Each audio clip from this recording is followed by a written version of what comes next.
I was raised by my mamaw, who, despite the fact that she loved the F word, was a woman of very deep Christian faith. And she was, in some ways, what you might call unchurched. We went to church maybe once or twice a month, sometimes less, sometimes more. But she read the Bible every single day. She prayed every single day. And that was really my introduction to the Christian faith. J.D. Vance's journey of faith has been anything but conventional. Raised by his grandmother, whom he affectionately calls Mama, Vance grew up in a household that didn't fit the traditional image of a church-going family, but where faith still held a central place. She introduced him to Christianity in her unique way, and it left a lasting imprint on him. But while I really believed, and I believed quite passionately, there was something a little bit shallow about my faith when I was a kid. And so, like a lot of kids, I went off to the military, to college, to law school, and somewhere along the way, that faith that had developed and was germinating sort of evaporated.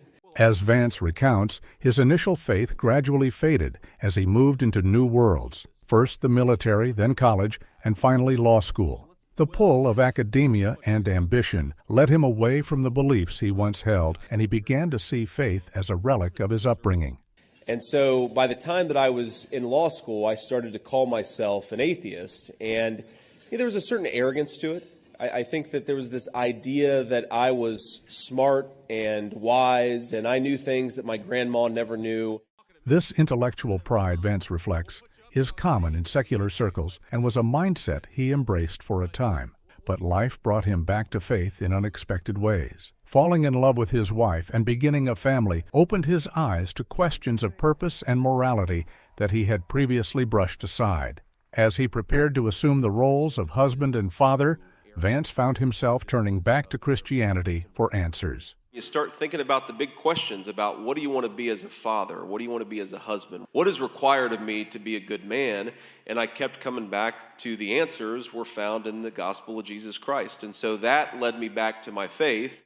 It wasn't just the commitment to faith that transformed Vance, but the subtle influence it had on his character and his family life. His wife, not raised in a religious household, noticed the positive changes as he grew in his beliefs, even if she didn't entirely understand them. My wife, despite not being raised Christian herself, she made this observation to me when our son was about a year old, and she said, there's something about becoming Christian that is really good for you.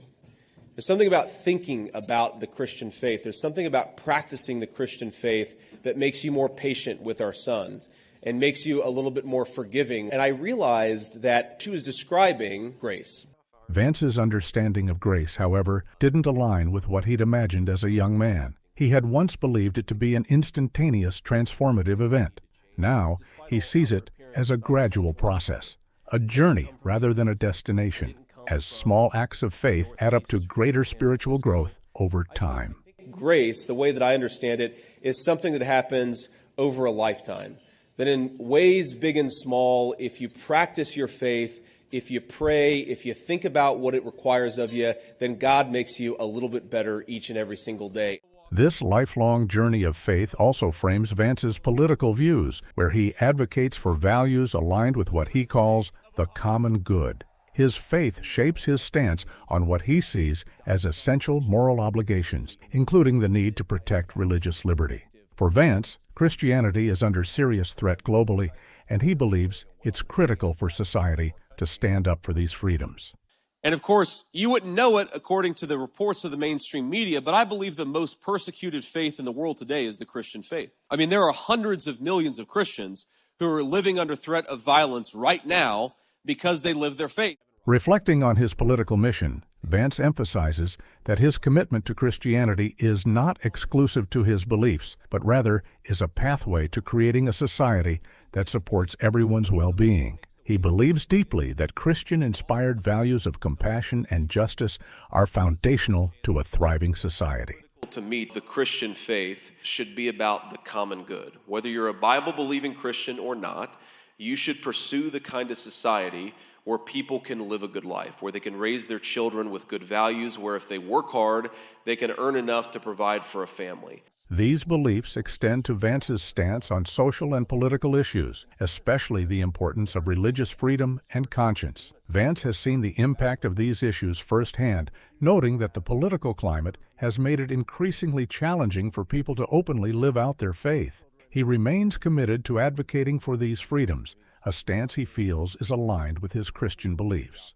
Now, I believe that the Republican Party is the pro-life party. And we're the pro-life party because we believe that every life is precious from the moment of beginning until the moment of natural death. Ultimately, Vance hopes his public life and political views serve as a testament to his faith journey. He often draws inspiration from small, everyday experiences, viewing them as subtle reminders of divine grace at work in his life. For Vance, the presence of God isn't always revealed in monumental events, but rather in quiet, personal moments that point him back to his beliefs.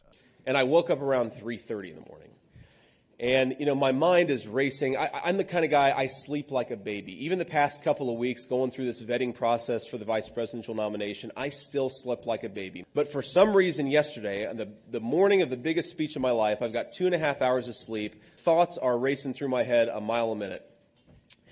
And I say very simply, I finally just say, Jesus, please help me. And I'm not kidding. That was the last thing that I remembered until 3 hours later. And again, it's a minor thing, and I'm sure that people who don't believe in God will say, oh, that's just a weird coincidence, a minor little thing, but I felt the touch of God. These little moments of clarity and peace reinforce Vance's commitment to his faith, shaping his vision of both personal integrity and public service. His faith journey has taken him from a questioning atheist back to a devoted believer, now using his platform to advocate for values he feels are essential to American life. J.D. Vance's return to Christianity is a story of small, gradual changes that together form a profound transformation. His journey offers a unique perspective on faith in public life, rooted in humility and a desire for the common good. Reflecting on his path, Vance speaks to the importance of values that unite people, regardless of specific beliefs, highlighting his goal to build a society that respects and protects all faiths. In this way, Vance's personal beliefs are more than just a private matter. They shape his vision for leadership and his commitment to policies that reflect the dignity and freedom of every individual. How do you think leaders' personal beliefs influence their public roles? Let us know in the comments.